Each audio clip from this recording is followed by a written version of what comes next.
নমস্কার বন্ধুরা, আজকে এই ভিডিওতে আমি তুর্কি ওয়েব প্ল্যাটফর্মে রিলিজ হওয়া ফরগেট মি নট সিনেমাটা নিয়ে কথা বলবো, যেটি পরিচালনা করেছে রবিউল আলম। তো এই সিনেমাটার ব্যাপারে একটি ওয়ার্ডে যদি আমায় কিছু বলতে বলা হয় তাহলে আমি বলবো অসাধারণ। এটি একটি সাধারণ রোমান্টিক গল্প, কিন্তু তাকে ডাইরেক্টর এত দুর্দান্তভাবে প্রেজেন্ট করেছে যে সেটা দেখবার পর আপনার বহুদিন মনে থাকবে এবং এটি মনে একটি চিরস্থায়ী জায়গা করে নেবে। এতটাই সুন্দর কিন্তু এই সিনেমাটা হয়েছে ফরগেট মি নট। এতে লিড চরিত্রে অভিনয় করেছেন মেহরাজাবিন চৌধুরী এবং ইয়াশ রোহান। তো এই সিনেমার গল্প হচ্ছে যে মেহজাবিন চৌধুরী এবং ইয়াশ রোহন তারা কলেজে পড়ে এবং তারা একে অপরের প্রেমিক প্রেমিকা, কিন্তু তাদের এই সম্পর্কের কথা তারা কারোকেই জানায় না, ইভেন তার বন্ধু বান্ধব, আত্মীয় স্বজন বা বাড়ির লোকজন কারোকেই জানায় না। তো এরকম ভাবে তাদের যখন সম্পর্ক অনেকদিন ধরে হয়ে যাওয়ার পরে হঠাৎ করে একদিনকে এই ইয়াশ এর সঙ্গে তার যে মেয়েটির ঝামেলা হয় এবং এর ফলে ইয়াশ 5 মাসের জন্য কোথায় একটি চলে যায় এবং 5 মাস পর যখন সে ফেরত আসে, যেদিনকে সে ফেরত আসে সেদিনকে হচ্ছে এই মেয়েটির জন্মদিন এবং সেইখানে যখন সেই জন্মদিন উপস্থিত হওয়ার জন্য সেখানে পৌঁছায়, সেখানে গিয়ে দেখে তার একজন অফিস কলিগ তাকে প্রেমের প্রস্তাব দিচ্ছে, বিয়ে করার প্রস্তাব দিচ্ছে এবং সে একসেপ্ট করে নিচ্ছে। এইটা যখন সে দেখে তারপরে সে মেয়েটির সঙ্গে কথা বলে মেয়েটির সঙ্গে একটু রাগারাগি হয়ে সে বাইরে ফেরত যায় এবং পরের দিনকে মেয়েটি জানতে পারে যে ইয়াশ রোহান 6 তালাক থেকে ঝাঁপ দিয়ে সুইসাইড করার চেষ্টা করেছে এবং মারাত্মকভাবে ইনজুর্ড, আইসিইউতে ভর্তি।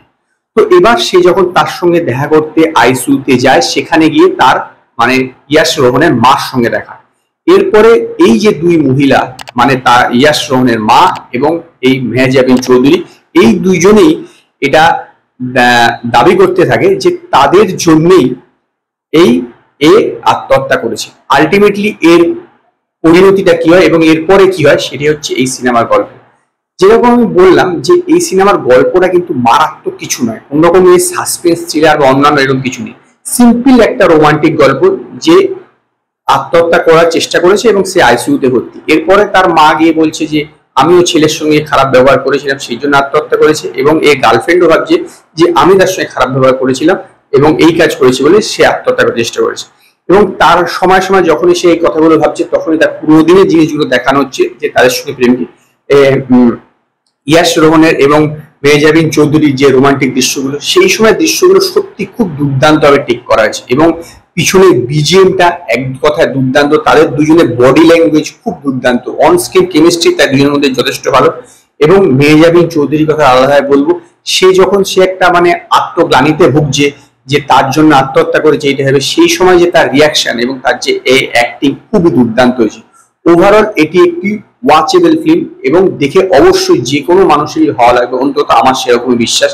এবং সেই কারণেই আমি ফরগেট মি নট সিনেমাটাকে 5-এর মধ্যে 3.5 স্টার দেবো।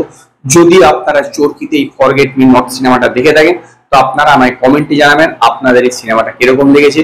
যদি আপনাদের এই ভিডিওটি পছন্দ হয় ভিডিওটিকে লাইক করুন, কমেন্ট করুন, শেয়ার করুন আর নতুন আপডেটের জন্য আমার চ্যানেলকে সাবস্ক্রাইব করুন।